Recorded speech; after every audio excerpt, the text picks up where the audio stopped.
Ever feel like your family is just a little bit too much? Like maybe you're doing all the work and getting none of the love? Well, strap in, because today's story is brought to you by snow shoveling at 5 a.m., psychological abuse, one very sharp knife. This is the case of a 19-year-old girl in Nanporo, Hokkaido, Japan, who decided she'd had enough of being her own family's unpaid domestic staff. Spoiler alert, she wasn't aiming for jail time, but that's exactly where she's heading. Nanporo's a quiet little town outside Sapporo. Nothing flashy here, just snow, silence, and way too many chores enforced by a grandma who ruled the house like it was a post-war dictatorship. Let's call her Hana. Every morning, our protagonist got up at 5 a.m. to shovel snow. Not because she liked the peace and quiet, but because she had to. She was also stuck with yard work, poop patrol for grandma's dog, and a strict dog walking schedule. All while forbidden from even using the front door. Yeah, she had to enter and exit the house like an employee on probation. And no, she didn't sleep in a cozy room with her siblings. They got the main house. She got a bunk bed in a cold, separate annex.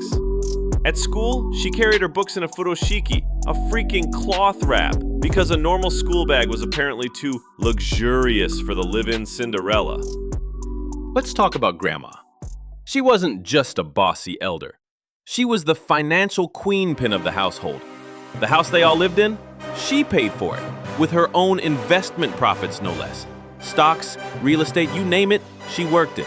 And because she owned the land and bankrolled the family, everyone had to bow down. And believe me, she expected to be worshipped. She had a mantra, one child's enough. She believed having more than one kid was embarrassing, like a sign of failure. What are you, a breeder? This belief shaped everything. She didn't just dislike kids. She saw extra children as walking shame tokens. So when her daughter, aka the mother in this story, had multiple kids, Grandma treated it like a crime. Especially the youngest daughter, who bore the brunt of her disgust. Grandma's rules? Law. Her opinions? Gospel. Her moods? Everyone's problem. Let's break down the human zoo. Grandmother, rich, controlling, saw children as a nuisance, used money as a leash. Mother, passive, scared of rocking the boat, watched abuse happen. Father, a plumber who eventually dipped out via divorce. Sister 1, older, abused in childhood, eventually became an ally to her youngest sister. Sister 2, the killer, the main target of Grandma's daily torment. This girl couldn't breathe without being punished. When she tried to run away in elementary school, teachers just sent her back like a returned Amazon package. No questions asked. After that, Grandma cranked the cruelty to 11. She was slapped, kicked, and strangled, always in places that wouldn't bruise. Forced to eat raw garbage as punishment. Trapped under the floorboards. Yes, like some kind of raccoon. Hosed down with cold water, left barefoot in the snow. And if she didn't obey, she was ignored for days, like she didn't exist. This wasn't just abuse. This was systematic emotional demolition. October 1, 2014. It's 2:30 in the morning. Hana walks into her mother's bedroom, knife in hand. She slits her throat, stabs her again and again, then heads upstairs to the source of her suffering, Grandma. She does the same to her, at least 7 deep wounds to the chest and head. This wasn't a heat-of-the-moment outburst. It was premeditated, quiet, focused, unalive as an act of escape. Here's the plot twist no one saw coming. Her older sister helped to cover it up. Instead of calling police, she calmly helped dispose of the murder weapon, gloves, and bloodied items. Drove 4 kilometers to toss them in a river. Then, they went home. Slept. Like nothing happened. Like they just cleaned up after dinner. Not a double homicide. Police asked the big question. Why? I did it to escape. Discipline was too strict. No theatrics, no sobbing. Just quiet truth. She didn't want revenge. She wanted freedom. The trial blew up in Sapporo District Court. The prosecution asked for 4 years in a juvenile facility. The defense said she needed therapy, not prison. But the court didn't buy just the troubled teen angle. They ruled 23 years in prison. Sister 1, the accomplice, got 3 years, suspended for 5. Because she didn't kill anyone, but she absolutely knew what was coming. The judge said, the suffering was extreme, but that doesn't erase the cruelty of the crime. And yeah, fair, but the internet exploded. Over 10,000 people signed petitions for leniency. Letters poured in, classmates, teachers, even neighbors chimed in. We saw she was suffering. Why didn't anyone step in before? One teacher recalled, she always smiled, but it felt rehearsed. Chilling, right?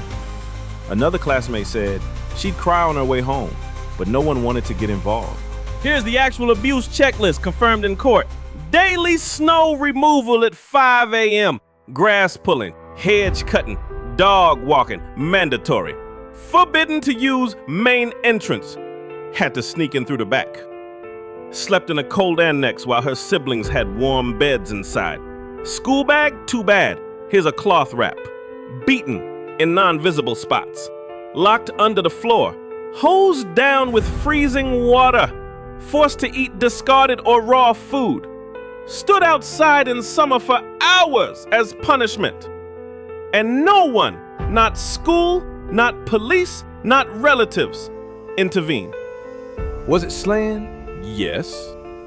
Was it evil? Depends who you ask. She didn't unalive out of greed or thrill.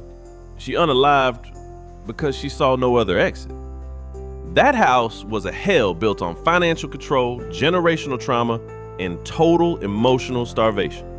And the person who built that house, literally and figuratively, Grandma. She paid for the walls and made sure no one inside could breathe. So here's what you're left with.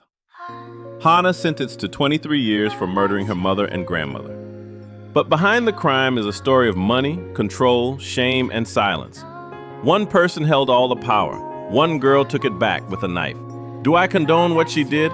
Hell no. Do I understand how it got there? More than I want to admit.